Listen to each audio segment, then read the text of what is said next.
Golden carrot pudding செய்யலாம். எப்படி செய்கிறதுன்னு பார்க்கலாம் வாங்க. ஃபஸ்ட்டு ஒரு பேன் எடுத்துக்கோங்க. அந்த பேனில் 6 டேபிள் ஸ்பூன் சுகர் சேர்த்துக்கோங்க. இந்த சுகர் உடனே மெல்ட் ஆகாது. இது மெல்ட் ஆகிறதுக்கு கொஞ்சம் நேரம் ஆகும். சேம் டைம் நம்ம இதை சிம்மில் வச்சே குக் பண்ணுங்கள். அதுக்கப்புறம் நீங்கள் மெல்ட் ஆகிறத பார்க்கலாம். இது நியர்லி நான் செய்யும்போது 15 மினிட்ஸ் ஆச்சு. அதுக்கப்புறமா தீயை அதிகமாக வச்சிங்கன்னா உங்களுக்கு இந்த கேரமல் கசக்க ஆரம்பிச்சிடும். அதையும் நீங்கள் நோட் பண்ணிக்கோங்க. இந்த கலர் சேஞ்ச் ஆகி மெல்ட் ஆனதுக்கப்புறமா நம்ம புட்டிங் எதில் போகிறோமோ அதில் நீங்கள் இந்த கேரமலை ஊற்றி எடுத்துக்கோங்க. அதுக்கப்புறமா நான் நீளமான 2 கேரட்டை குட்டி குட்டி துண்டுகளாக கட் பண்ணி எடுத்திருக்கேன். இதோட அரை கப்பு தண்ணி சேர்த்து நீங்கள் லிட்டை போட்டு க்ளோஸ் பண்ணி அரைச்சி எடுத்துகிட்டு வந்துடுங்க. அரைச்சி எடுத்துகிட்டு வந்ததை ஒரு கப்பில் ஃபில்ட்ரு வச்சு ஃபில்ட்ரு பண்ணி எடுத்துக்கோங்க. இதை நல்லா அழுத்தி இதை ஃபில்ட்ரு பண்ணிங்கன்னா இதில் இருக்கக்கூடிய ஜூஸ் எல்லாமே நமக்கு கிடைக்கும். அதுக்கப்புறமா 2 ஸ்பூன் கார்ன்ஸ்டார்ச் எடுத்துக்கோங்க. இதோட நீங்கள் மில்க் சேர்த்து இதை நல்லா கலந்து கொடுங்க. ஃபஸ்ட்டு கொஞ்சம் ஹார்டாக இருக்க மாதிரி இருக்கும். கப்பை நல்லா ஹோல்ட் பண்ணி நீங்கள் நல்லா கலந்தீங்கன்னா உங்களுக்கு இது நல்லா கலந்து வந்துடும். இப்போ நீங்கள் பார்த்தீங்கன்னா இது ரெடியாக இருக்குது. அதுக்கப்புறமா ஒரு பேனில் 1 கப்பு மில்க் சேர்த்துக்கிறோம். இந்த மில்கோட நம்ம எடுத்து வச்ச கேரட் ஜூஸும் எடுத்து மிக்ஸ் பண்ணுறோம். இந்த மிக்ஸ் பண்ணதுக்கப்புறம் 1 ஸ்பூன் கீ எடுத்துக்கோங்க. அதையும் மிக்ஸ் பண்ணி கொடுத்து நல்லா கலந்து விடுங்க.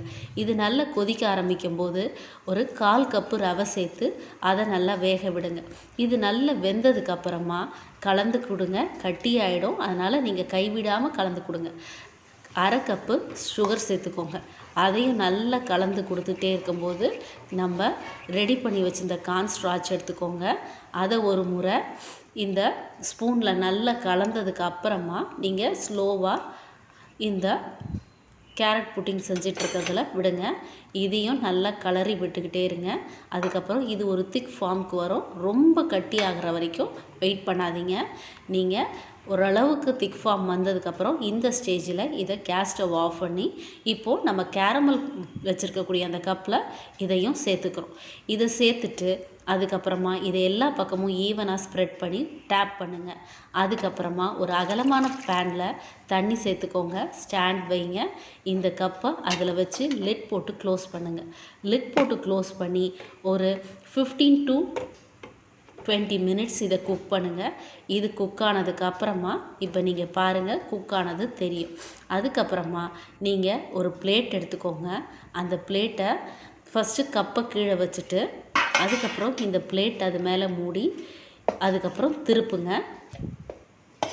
திருப்பினதுக்கப்புறமா ஸ்லோவாக பொறுமையாக அந்த கப்பை எடுங்க. அப்போ நம்மளுடைய எம்மியான கோல்டன் கேரட் புட்டிங் ரெடி ஆகிடும். நீங்கள் செஞ்சு பாருங்கள். உங்கள் குழந்தைங்களுக்கும் செஞ்சு கொடுங்க. இப்போ நீங்கள் பார்க்கலாம் இந்த கோல்டன் எப்படி எம்மியாக இருக்குதுன்னு. தேங்க்யூ. Bye all.